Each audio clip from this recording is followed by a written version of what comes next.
Hey guys, welcome to my new vlog. আমি আর আমার দাদা যাচ্ছি আন্টিদের বাড়ি।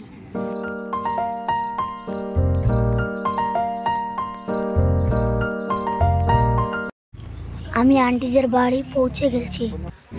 এটা আমাদের আন্টিদের বাড়ি। এটা আমার আন্টিদের দোকান। আমি এতগুলো খাবার দেখে নিজেকে কন্ট্রোল করতে পারছি না। আমি সবগুলো এখন খাবো। এখন আমি চা খেতে যাচ্ছি।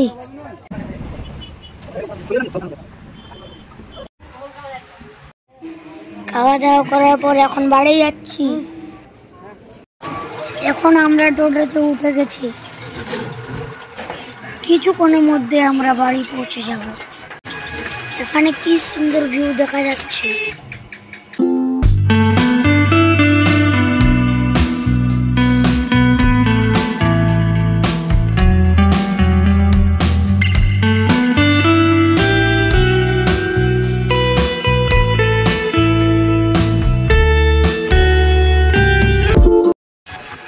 আমরা এখন বাড়ি গেলাম। বাই।